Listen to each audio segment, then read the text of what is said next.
Doctor Ambedkar की निष्ठा व कार्य को लेकर समय समय पर मनुवादियों द्वारा सवाल उठाया जाना एक आम बात है, लेकिन हमें उतनी ही सजगता से सभी तरह के आक्षेप व आरोपों का प्रत्युत्तर देना आना चाहिए। इसके लिए लगातार उन सवालों का पीछा करते हुए उसकी गहराई में जाने का विवेक निर्माण किया जाना चाहिए। सवाल भले ही बचकाने हो, लेकिन उसे पूछने वाले व्यक्ति का मकसद यदि अंबेडकर के चरित्र हनन का हो तो हमें चुप रहकर सवालों से मुंह मोड़ लेना ठीक नहीं। अंबेडकर के लिए अंग्रेजों की 150 वर्ष की गुलामी से कहीं अधिक जरूरी मुद्दा था 2500 वर्षों की सामाजिक व वर्ण व्यवस्था से उपजी जातीयवादी गुलामी को समाप्त करना। अत्यंत जरूरी लड़ाई उन्होंने लड़ी। अब हम क्यों चुप रहे? सोचिए, सोशल मीडिया पर अक्सर सवाल पूछा जाता है कि डॉक्टर आंबेडकर वकील थे तो भगत सिंह का केस क्यों नहीं लड़ा? यह सवाल व्यंग, नफरत या आक्रोश अथवा जिज्ञासावश में पूछा जा सकता है। सवाल प्रथम दृष्टया उचित लगता है, परंतु अक्सर इसका मकसद दुष्प्रचार होता है। इसका सटीक जवाब जानने से पहले हमें हालातों को जानना होगा। 23 मार्च 1931 को भगत सिंह को फांसी दी गई थी। यह वह दौर था जब शूद्र अतिशूद्र, या यूं कहे कि अंबेडकर जब स्कूल जाते थे तो उन्हें स्कूल के बाहर दरवाजे के पास बैठकर पढ़ाई करना पड़ता था। हालांकि भगत सिंह सिख थे तो उन्हें यह दंश झेलना नहीं पड़ा।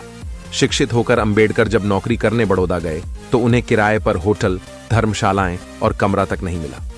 जब वे सिडनम कॉलेज में प्रोफेसर बने तो बच्चे उनसे पढ़ने के लिए राजी नहीं हुए। ऐसे में जून 1923 से अंबेडकर ने वकालत का काम शुरू किया। उन्हें बार काउंसिल में भी बैठने के लिए जगह नहीं दी गई। अस्पृश्यता के चलते अंबेडकर को केस नहीं मिल पाते थे। एक गैर ब्राह्मण अपना केस हार जाने के बाद अंबेडकर के पास आए तो उनके केस की जीत ने उन्हें ख्याति दी, लेकिन वकालत अंबेडकर की रोजी रोटी नहीं थी। जातिवाद के कारण केस नहीं मिलने पर उन्होंने बॉटली बॉयज अकाउंटेंसी में लेक्चरर का काम शुरू कर दिया। हालातों को जानना जरूरी, यह वह दौर था जहां किसी अछूत के छूने भर से हिंदुओं का धर्म भ्रष्ट हो जाता था। इस दौर में आर्थिक जद्दोजहद के बीच जब कोई केस देने के लिए तैयार न हो, वहां भगत सिंह का केस अंबेडकर द्वारा न लड़ने का बेतुका तर्क पेश करना महज मूर्खता है। वैसे भी भगत सिंह का केस लाहौर में चल रहा था, जबकि अंबेडकर मुंबई में रहा करते थे और भगत सिंह के केस की पैरवी जाने माने वकील आसिफ अली कर रहे थे। वकालत के क्षेत्र में उनका दबदबा था। ऐसे में आसिफ अली को हटाकर अंबेडकर को केस देने की कल्पना भी कोई कर नहीं सकता था।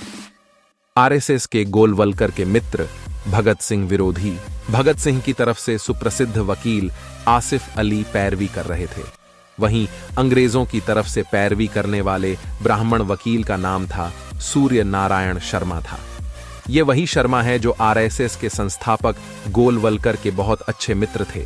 याद रहे कि अंबेडकर ने 150 वर्षों की अंग्रेजों की राजनीतिक गुलामी के मुकाबले में 2500 वर्ष से भी अधिक समय की सामाजिक गुलामी को नष्ट करने के लिए अपना जीवन न्योछावर कर दिया। ऐसे में आजादी की लड़ाई को लेकर जहां क्रांतिकारियों का नाम गर्व से लिया जाता है, वहीं सामाजिक आजादी के लिए सर्वश्रेष्ठ स्थान पर अंबेडकर का नाम अभिमान के साथ लिया जाता है। एक पहलू यह भी, जिस समय संपूर्ण देश में एकमात्र अच्छे वकील के तौर पर अंबेडकर की पहचान थी, तब भी उन्हें केस नहीं मिल पाए। आर्थिक तंगी के चलते प्रोफेसर की नौकरी करनी पड़ी। ऐसे में भगत सिंह का केस स्वयं फैलकर मुंबई से लाहौर जाकर लड़ना किसी भी दृष्टिकोण से सुविधाजनक नजर नहीं आता।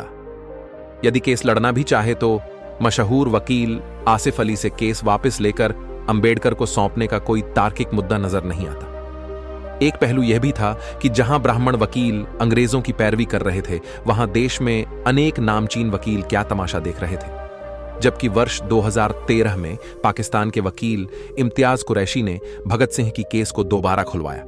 इसकी पैरवी अब्दुल रशीद ने की। 2014 में अब्दुल ने एफआईआर की कॉपी मांगी तो पता चला कि एफआईआर में उन्हें केवल रजिस्टर के आधार पर फांसी दे दी गई। इनकलाब जिंदाबाद, जय भीम, जय भारत।